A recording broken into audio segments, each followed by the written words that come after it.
ও তো এরকমভাবে ইমামতি করে বেড়াচ্ছে।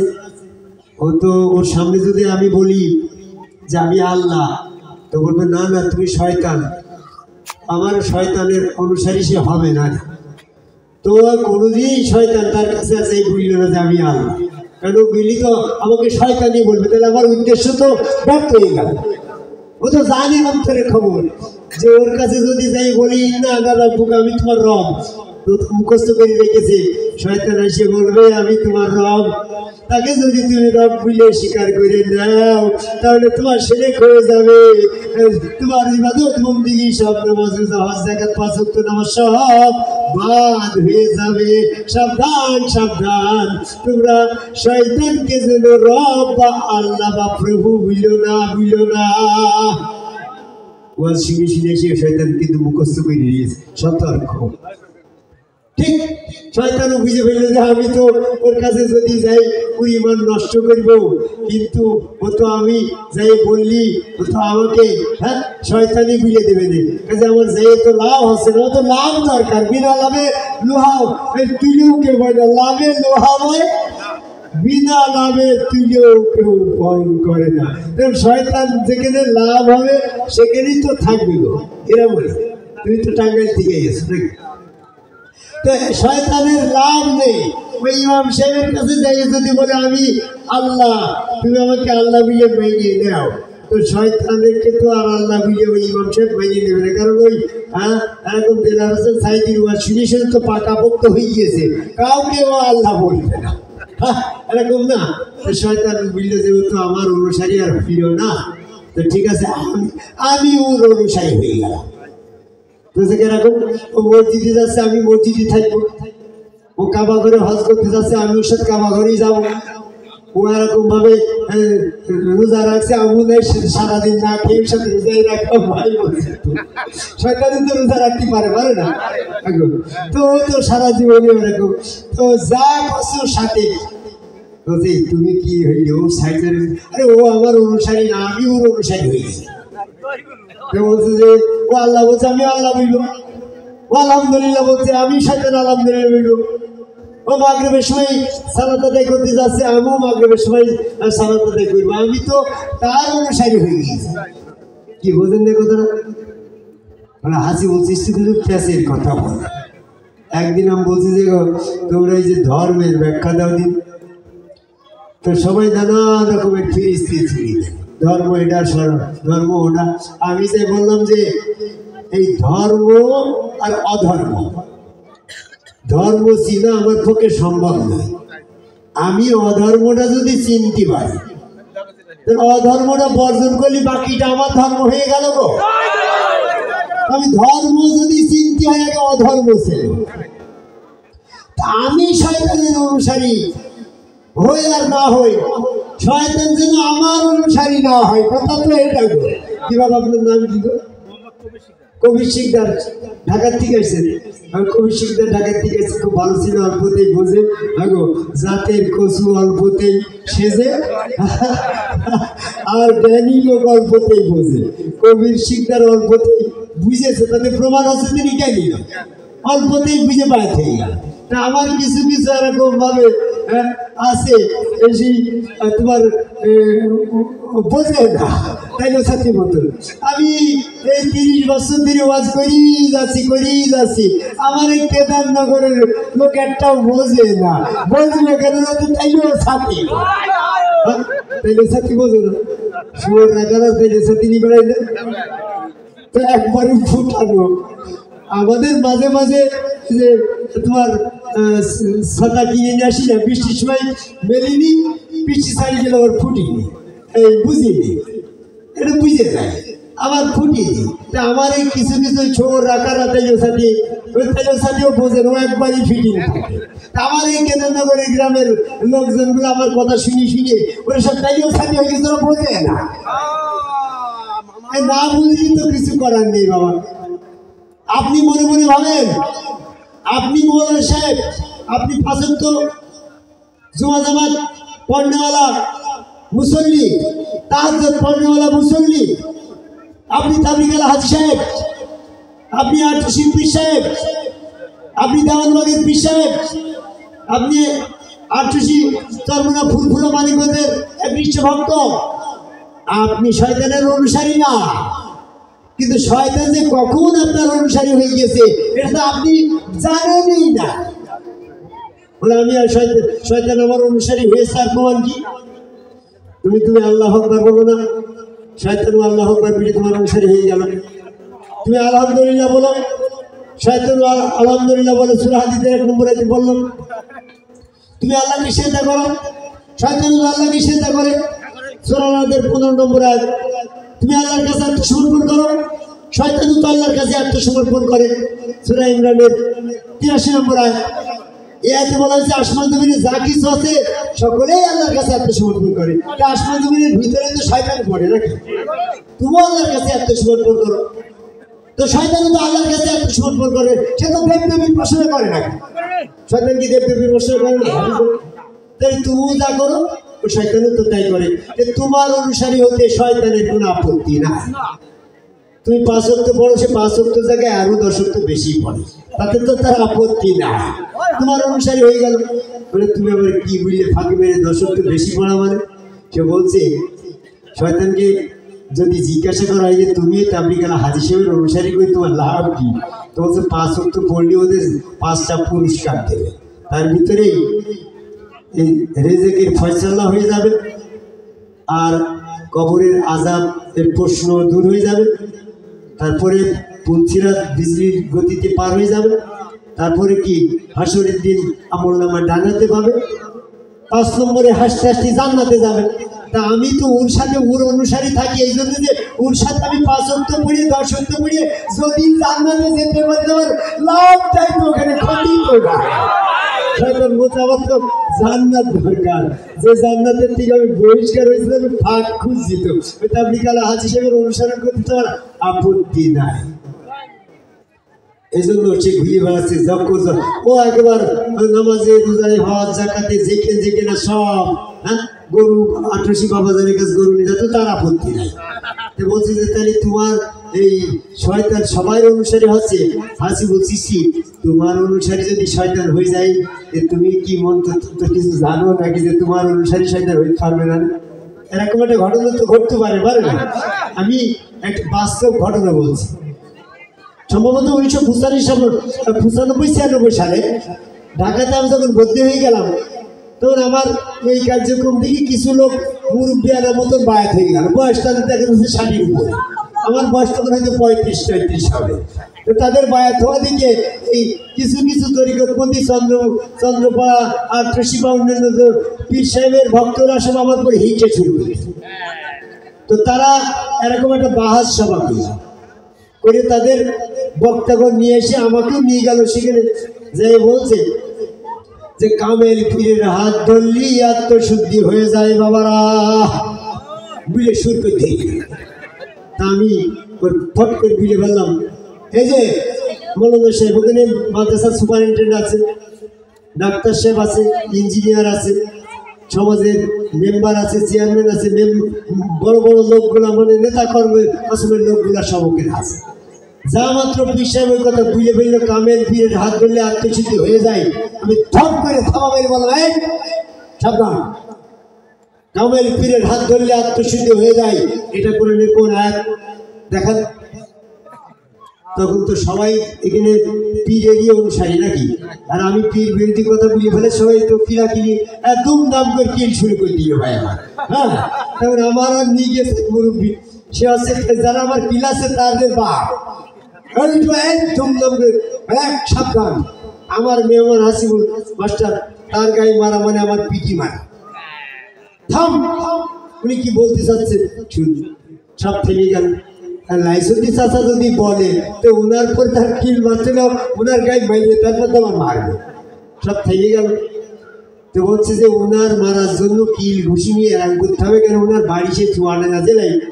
আমরা যদি উনি যদি আমাদের এখানে বোঝাতে না পারে, তাহলে আমরা তো এক টেপনই তো তার সমাধান দিতে পারি। তো ওরা আবার কিল আইতে হবে, তাহলে ওনার বুঝাইতে হবে যে উনি কেন বললো কামেল পীরের হাত ধরলে আত্মশুদ্ধি হবে না। আমরা এই পর্যন্ত কামেল পীর মনে করি আটশি বাবাজারের কাছে হাত ধরে আত্মশুদ্ধি হলাম, কামেল পীর মনে করি চরমুনাজে আত্মশুদ্ধি হলো, কামেল পীর মনে করি চন্দ্রপাড়ায় বেড়াতে দিলে আত্মশুদ্ধি আমাদের হইল। আর উনি বলল কামেল পীরের হাত ধরলে আত্মশুদ্ধি হওয়া যায়, এটা কোরআনে নাই। আমরা কোরআন বাদে কিছু মানি না, জানি না, বুঝি না। ওনার মায়ের হবে না তো কি হবে, মহা মুশকিলের কথা। তো তাও ওনারা বলছে যে দেখেন উনি যদি বোঝাতে পারে তাহলে কিন্তু ওনার ছেড়ে দেওয়া হবে, আর উনি যদি না বোঝাতে পারে তাহলে কিন্তু ধুলাই হয়ে যাবে। তা বলছে ঠিক আছে, আমার বলতে হলে আমার 5 মিনিট সময় দিতে হবে, কিন্তু আমার কথা শেষ না পর্যন্ত তোকে মারতে পারবো না। তো বলছে যে ঠিক আছে, আপনার 5 মিনিট, আপনার 8 ঘন্টা সময় দিলাম আপনি বলে। তা বলে একজন সন্ত্রাসী লোক ছিল ওই এলাকায়, তারপরে লাইসদি চাচা ছেলে ওই সে সন্ত্রাসীর সাথে বন্ধুত্ব করে ফেলেছে। লাইসদি চাচা তো ওরা ছেলে তো একটা সন্ত্রাসী। তো বলছে যে এই তুই ওই সন্ত্রাসীর সাথে তুই চলিস তো বার্ডার কেসের আশা, ওর যখন পুলিশে ধরে অ্যারেস্ট করবে আর সাথে তুই থাকবি, তোর মনে করবো এই সাথেই জড়িত লোক, তুই তো আসামি হয়ে যাবি, তুই আর ওর সাথে চলিস না। তখন ওই লাইসেন্সি চাচা ছিলেন আব্দুল বাড়ি, ও বলছে না আমি আর ওই সন্ত্রাসী কলিবন্দির সাথে চলব না। তে বুঝে ফেলেছে সন্ত্রাসী কলিবন্দি, কিন্তু বুঝে ফেলেছে বারের ওর সাথে চলবে না।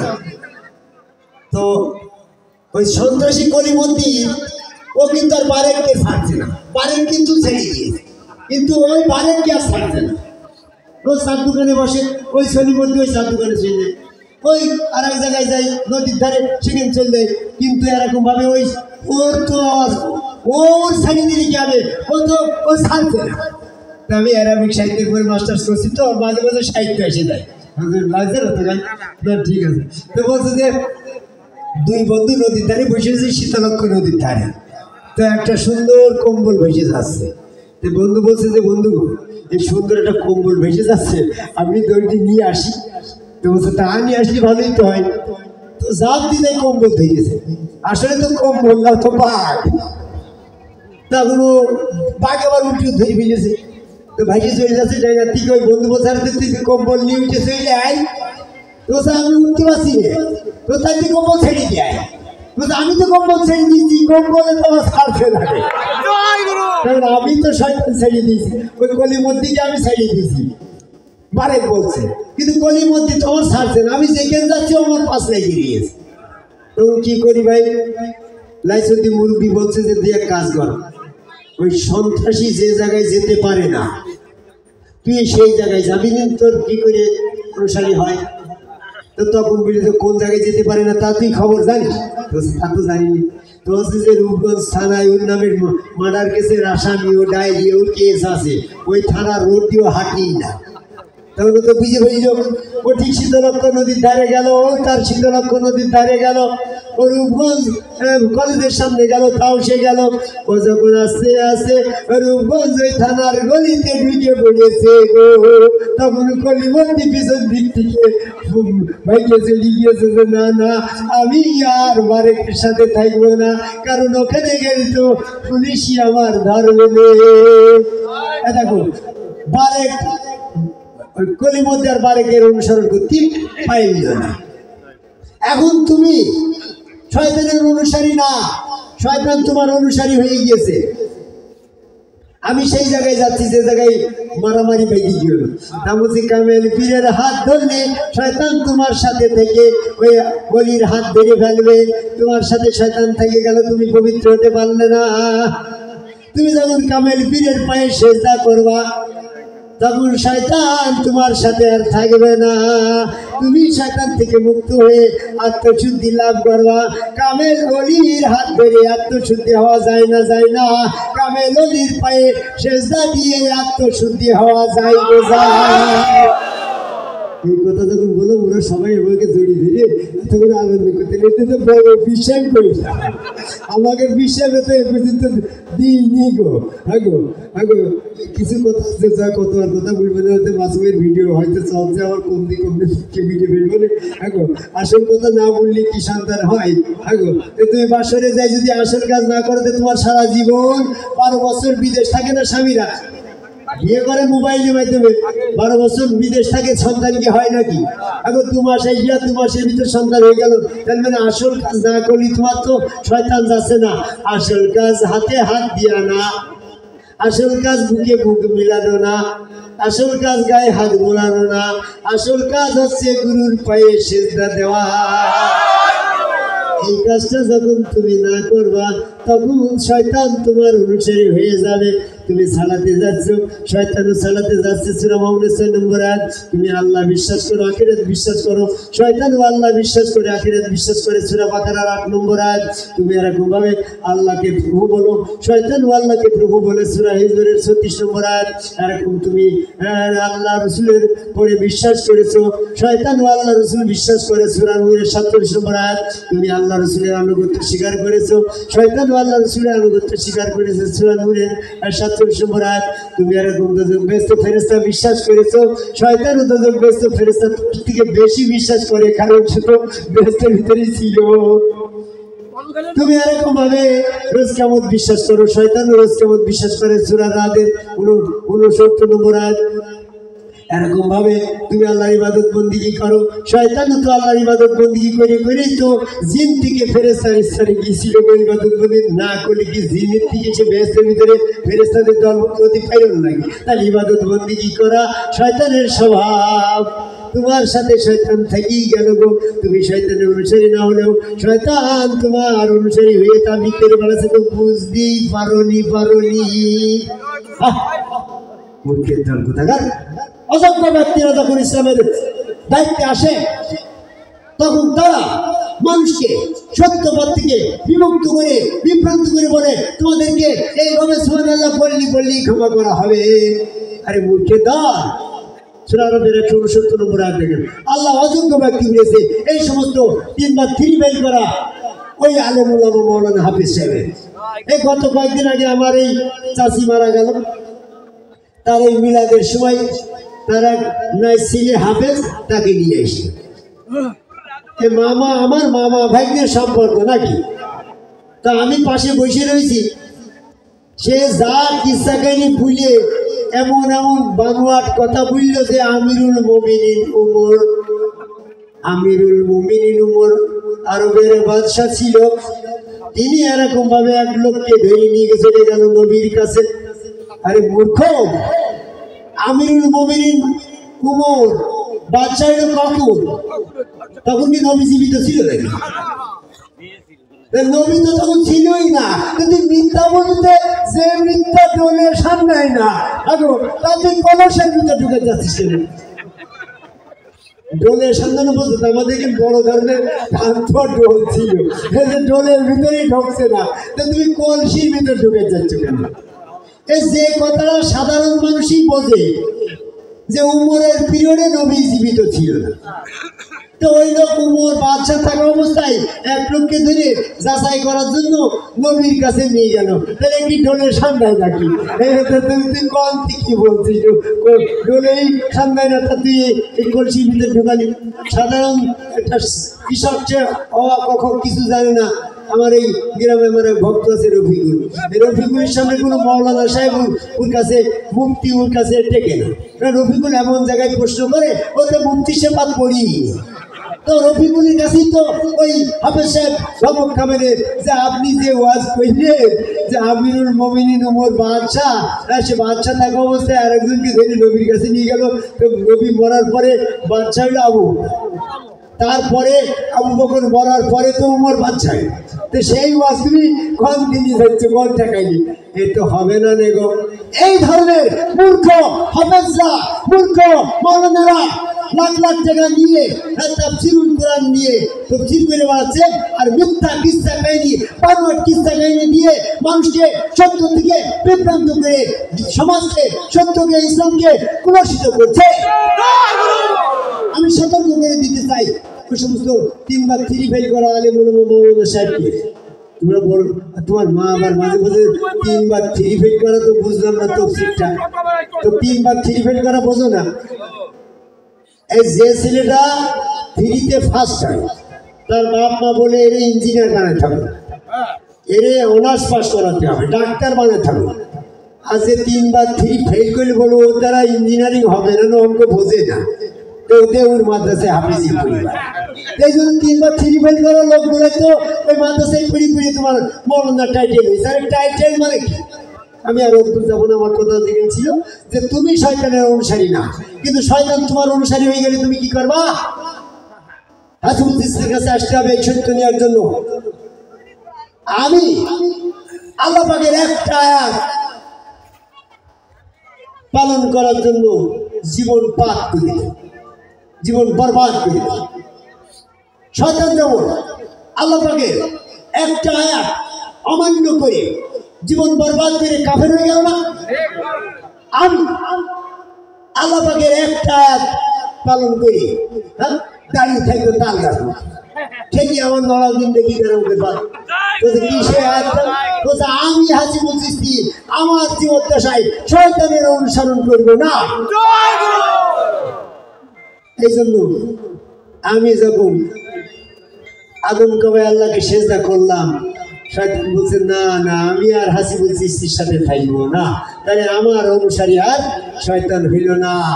তুমি যতদিন পর্যন্ত আদম সেজদা না করে তাবলীগ করে বাড়াবা, তুমি যতদিন পর্যন্ত আদম সেজদা না করে 5 ওয়াক্ত জুমা জামাত আযানের আকামতের সাথে তাবলীগ করে বাড়াবা, এরকম ভাবে নামাজ পড়ি বাড়াবা, রোজা করে বাড়াবা, তোমার সাথে তুমি শয়তানের অনুসারী না হলেও শয়তান তোমার অনুসারী হয়ে তোমার জীবনটা বরবাদ করে দেবে।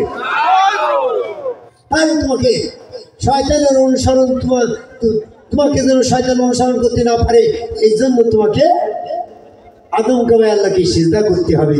তুমি শয়তানের অনুসারী না এটা প্রমাণ করতে হলে তোমাকে আদম কাবায় আল্লাহকে সিজদা করতে হবে। তো আমি যেটা বলতেছিলাম আপনাদের মনে নেই, আমি কোন থেকে কোন ওয়াজে আইছি জানেন? বলেন তো। হ্যাঁ, ওই সেই আমার সেই প্রধান শিক্ষকের সাথে তুমি আল্লাহর জয় না দিয়ে জয় গুরু বলে ফেতনা বাঁধাও কেন? তা বলো যে কথাটা আছে এরকম, ওই আল্লাহর জয় শয়তানও দেয়। আমি যদি আল্লাহর জয় দিই শয়তানের অনুসারী আমি না হলেও শয়তান আমার অনুসারী হয়ে যাই। এই জন্য আমি আল্লাহ পাকের নাম গুরু আর রসুলের গুণবাচক নাম গুরু, আল্লাহর গুণবাচক নাম গুরু। সূরা রহমানের 4 নম্বর আয়াত। আমি যখন আয়াত দিলাম এক লোক এসে বলছে যে আমি কোরআন খুলে দেখলাম সূরা রহমানের 4 নম্বর আয়াতে গুরুর শব্দ নেই। মূর্খ কোথাকার, আরে গুরু আছে বাংলা কথা, এর আরবি তো মুআল্লিম নাকি? তো যিনি আল্লিম করেন তিনি মুআল্লিম, তো আরবি ভাষার পড়ছি বাংলায় খুঁজবি আমাকে। খালাকাল ইনসান আল্লাহ মাল বয়ান, মানুষ তৈরি করে আল্লাহ তাকে বয়ান শিক্ষা দিল, যিনি শিক্ষা দেয় তিনি তো গুরু। ইংলিশে বলে টিচার, বাংলায় বলে গুরু, আরবিতে বলে মুআল্লিম। যিনি আল্লিম করেন তিনি মুআল্লিম, আল্লাহ তো আল্লিম করে নাকি? তা তো জানতাম না, আজকে জানলাম আল্লাহ কি করে বয়ান শিক্ষা দেয়। আগে মুরগিকে ক শিখায় ফারাবান নাকি? যাতে বলো কেসর মেসর, বিড়াল ব্যাংবা, কুকুর ঘেউ ঘেউ, আর শিশু বাচ্চা তুমি মা ডাক শিখালো মা বলবে। তাহলে আল্লাহ পাক থেকে বয়ান শিক্ষা দিচ্ছে না, কিন্তু যেটা বুবা হয় তাকে কি তুমি বয়ান শিক্ষা দিতে পারো? তাহলে বয়ান শিক্ষা দেওয়ার শিক্ষক পিতামাতা না, বয়ান শিক্ষা দেওয়ার শিক্ষক আদার্স আর কেউ না। কোন শিক্ষক, মাদ্রাসার শিক্ষক, হাই স্কুলের শিক্ষক, প্রাইমারি শিক্ষক বয়ান শিক্ষা দিতে পারে না। বয়ান শিক্ষা দেওয়ার মালিক কে? তার প্রমাণ কি? একটা বোবাকে তুমি শিক্ষা দিতে পারছো না। তার মানে খালাকাল ইনসান মানুষ তৈরি করে আল্লাহ তাকে বয়ান শিক্ষা দিল, তাহলে আল্লাহ পাক শিক্ষক হয়ে গেল না? আর রসুল তোমাকে কিতাব শিক্ষা দেবে, হিকমত শিক্ষা দেবে, অজানা বিষয় শিক্ষা দেবে। সূরা বাকারা 151 নম্বর আয়াত। যিনি শিক্ষা দেয় তিনি তো গুরু। তা তুমি রসুলকে গুরু না বললে হাসিবুল চিশতি যদি মোহাম্মদকে গুরু মাইনে নেই, তোমার এত দল এখানে, মূর্খের দল। মোহাম্মদ সাল্লাল্লাহু আলাইহি ওয়াসাল্লামের গুরুর গুরু মহাগুরু, সেই মহাগুরু জয় আমরা দেবো না, তোমার ভয় কি নাকি? তারপরে বলছে যে তা বুঝলাম যে তুমি মোহাম্মদের জয় দিলি ভালো তো লাগে, আল্লাহর জয় দাও, মোহাম্মদের জয় দাও, তুমি জয় গুরু ভাই বুঝলো না বললি ফেলতে হইতে যাচ্ছে, এই হিন্দু হয়ে যাচ্ছে তুমি, কথাটা এরকম। তা হলো যে আল্লাহর জয় দিলাম, আবার মোহাম্মদ বাদ বেরিয়ে গেল। ফেসবুক চালাও না? মাসুম বেশি চালাই। ফেসবুক চালালে একসাথে কি দুটো ভিডিও আসে, একটা উপরে চলে যাবে আর একটা আসে, একসাথে হয়তো দুটো আসবে না, একটা তোমার মুখ হইলে একটা। আমি যদি আল্লাহর জয় দিই, মোহাম্মদ বাদ পড়ে, আর মোহাম্মদ বলে আল্লাহ বাদ পড়ে, আল্লাহ বাদ দিলে কি হবে নাকি? সূরা ইউনূসের 106 নম্বর আয়াতে দেখো, আল্লাহ বাদে কাউকে দেখো না, তাহলে আল্লাহকে বাদ দেওয়া যাচ্ছে না। আবার যদি আল্লাহর জয় দিই, মোহাম্মদ অটোমেটিক বাদ পড়ে যাচ্ছে। মোহাম্মদের বাদ দিলে কি তুমি মোমেন হয়ে গেল? মোহাম্মদের বাদ দিলে যদি মোমেন হওয়া যাচ্ছে, শয়তান তো তোমার বয়সে বড় মোমেন হয়ে যায়। কি বোঝো না? সাদেক সরকার বলছে যে সবই আমি বুঝবো, তোমরা কিছু বুঝবা না। তুমি যদি মোহাম্মদ বাদ দাও, বড় বড় মুমিন হয়ে যায়। তুমি তো মুমিন হইলে কাইল, আরো তো আদম সৃষ্টির আগেই তো ও মুমিন, তাই তোমার থেকে বয়সের দিক থেকে বড় না। যেমন আমরা 5 ভাই, তানজিল হচ্ছে আমাদের বড় ভাই, শফিউদ্দিন যিনি আজকে সভাপতি তিনি হচ্ছে মেজর ভাই, তাহলে আমি তো তার 3 নম্বরের ছোট নাকি? তাহলে আমি মুমিন হলাম আদমেরও অনেক হাজার বছর পরে, কিন্তু আদমের আগে মুমিন তো ওই শয়তান, বড় শয়তান বড় মুমিন হয়ে যায় না। এই জন্য মোহাম্মদকে বাদ দিলে যতটুকু মুমিন হওয়া যায়, ওই মুমিনের বয়সের দিক থেকে শয়তানি বড় মুমিন। কি বোঝেন না কথাটা? তাহলে মোহাম্মদকে আমি বাদ দিতে পারছি না ভাই, তো তোমার মোহাম্মদকে বাদ দিতে বুঝছি না। তুমি মোহাম্মদের জয় দাও, মোহাম্মদের জয় দিলে আল্লাহ বাদ পড়ে, আল্লাহ বাদ দিলে আল্লাহ জয় দিলে মোহাম্মদ বাদ পড়ে, আবার আল্লাহর সাথে মোহাম্মদের জয় দিলি সূরা জিনের 18 নম্বর আয়াত অনুসারে শিরক হয়ে যায় গো। কি বুঝলেন না কথা? এই আয়াতে বলছে তোমরা আল্লাহর সাথে কাউকে ডেকো না। আল্লাহর সাথে কাউকে ডাকা যাচ্ছে না, তাহলে কিন্তু বলা নেই যে আল্লাহর সাথে রসুল ব্যতীত কাউকে ডাকা যাবে না। রসুল শব্দকে নাই তো। এই জন্য আল্লাহ এবং মোহাম্মদ দুইটা নাম দিনের ক্ষেত্রে যারা মস্তিষ্ক নিয়ে এসে উচ্চারণ করে, তারা সূরা জিনের 18 নম্বর আয়াত অনুসারে শিরক করার কারণে সে দিনের থেকে বরবাদ হয়ে যায়। আল্লাহ পাক শিরকের অপরাধ ক্ষমা করবে না। সূরা নিসার 48 নম্বর আয়াত। এখন এই শিরক থেকে মুক্তির জন্য তোমাকে এমন পদ্ধতি অবলম্বন করতে হবে, হ্যাঁ, আল্লাহর গুণবাচক নাম গুরু, রসুলের গুণবাচক নাম গুরু। আমি যখন জয় গুরু দেব, তখন আল্লাহ রসুল দুজনকেই ডাকা হয়ে গেল, অথচ শিরক হইল না। এই জন্য আমি এই জয় গুরু বলি, যেন আমার আল্লাহ রসুল দুটি একসাথে এক নামে একবারে বলা হয়ে যায়। আর ওই শয়তান গুরু নামে আল্লাহর জয় দেয় না। কেন গুরু নামে আল্লাহ জয় দেয় না জানো? আল্লাহর গুণবাচক নাম গুরু, রসুলের গুণবাচক নাম গুরু। শয়তান যদি আল্লাহকে একবার গুরু বলে, রসুলকে আল্লাহর সমপর্যায় ভুক্তাটার নামে ডাকা হয়ে যায় দেখো। বাস্তব আমি প্রমাণ দেখাই। মৌলানা সাহেব তোমার বাড়িতে যা যায়, বলবে আব্দুর রহিমের মা বাড়িতে আসো নাকি? আমরা বলি রহিমের মা বাড়ি আসো নাকি?